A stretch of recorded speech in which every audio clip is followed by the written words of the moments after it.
All right, and now we come at one of my biggest love-hate relationships with tanks that I seem to have ever come to deal with. The Leo.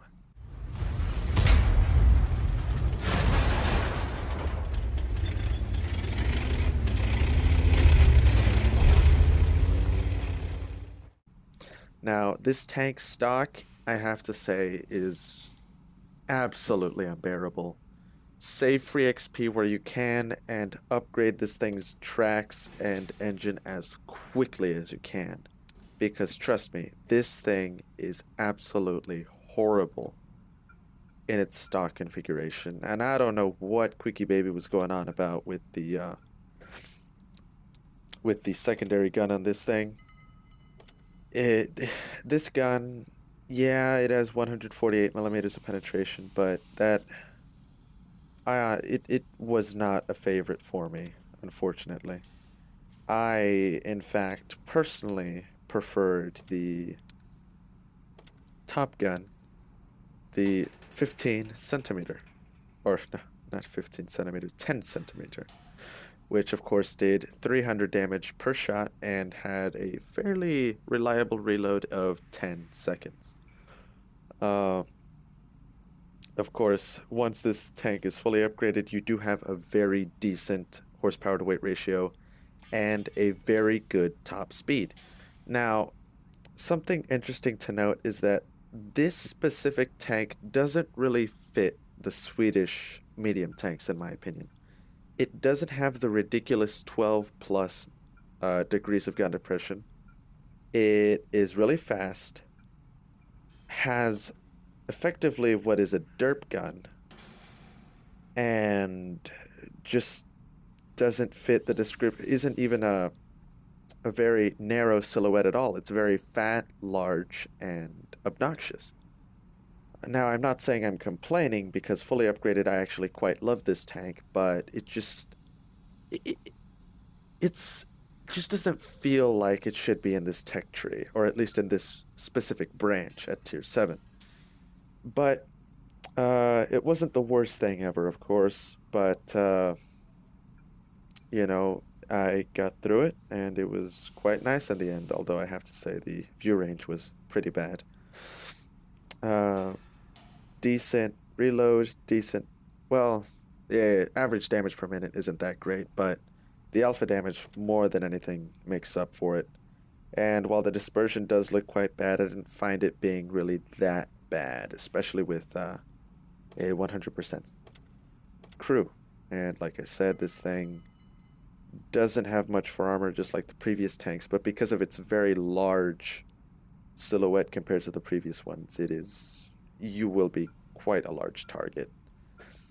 So with that out of the way, let's get into some gameplay. Alright, so our first Leopard battle here for the Swedish tier 7 tank is on Lakeville.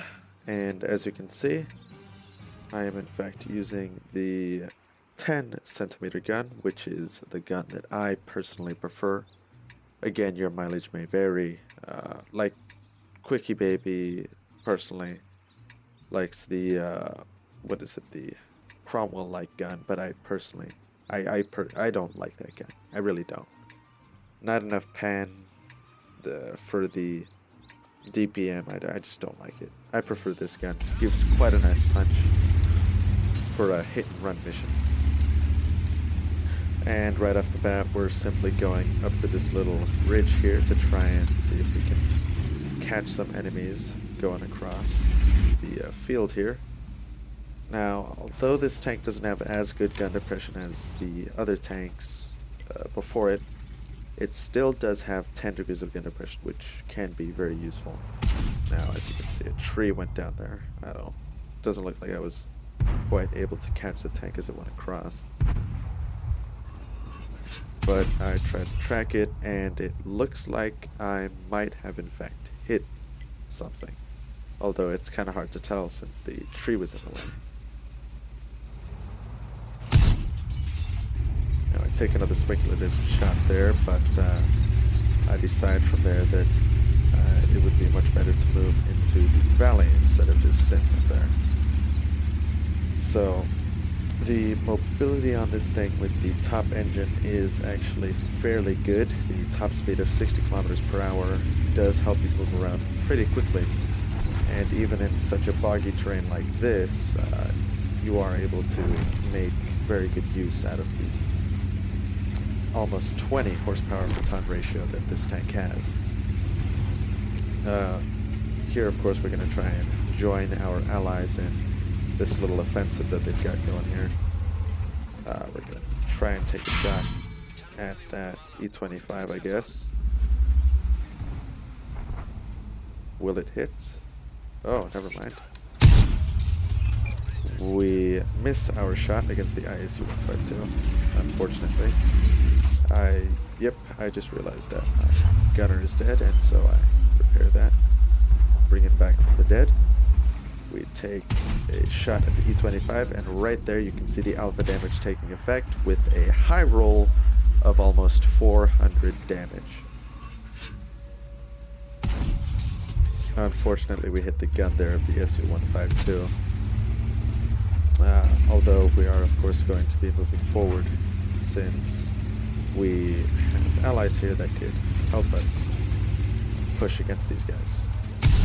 Now, we take a snapshot on the move there. Unfortunately, it doesn't connect. The gun characteristics of this tank are not the best. And we are able to take out the tank destroyer thanks to the high alpha this gun gives us. And we, of course, take the 225 damage left over. And we are going to take some revenge there from that leopard. Now, pretty funny here. The tiger has actually managed to flip himself on that building over there. I don't think I've quite managed to notice that yet. And, well, I mean, that's the more damage to farm for us. How did he manage to do that? I don't know. But all I know is that I'm going to easily be able to just farm damage from this guy. And, well, he is also cover for me from the Cromwell that is sitting over there. Now, I don't remember if we're actually able to set a fire on this guy, although he only has 200 hit points left, so of course we're going to be able to quickly take him out. Now, this Cromwell up here, I believe, does get a shot off. Oh, no, he apparently doesn't. So we are moving in on him, although we, of course, decide, since there's only 44 seconds on the cap left, to reset cap instead of, you know, firing at the Cromwell, which, of course, causes us to take a shot from the Cromwell since, well, he is able to shoot him on the backside. But we do take him out since, well, 300 alpha. What else are we going to do? And I believe the E-25... Yes, the E-25 is able to stop the cap counter. And we're able to lower the cap points at which the enemy team was able to gain. And our allies from that point on... Oh my, the Hellcat getting ammo wreck there for effect. Our team is able to completely reset the cap right then and there. And of course now there's the simple fact of getting rid of these other tier 7 heavy tanks, which are technically medium. And are we going to get a shot off? Maybe, maybe. Yes, we are. 314 damage on that guy, and, well, the positive characteristics of alpha damage taking effect there with that. Alright, so our final battle here, coincidentally, is once again on Lakeville. We are this time platooned up with Rattler and his little Scorpion. And, well, I am again using the favorite gun, or my personal favorite gun on this tank, the 10 centimeter. And, well, Given the last battle, where I was able to gain 3,000 damage, we shall see if we can do the same. Now, this tank can meet tier 9 opponents. Tier 8 isn't too bad, but it is possible that we may see the low penetration of this gun kneecapping us in the face during this replay, however, I'm not quite sure.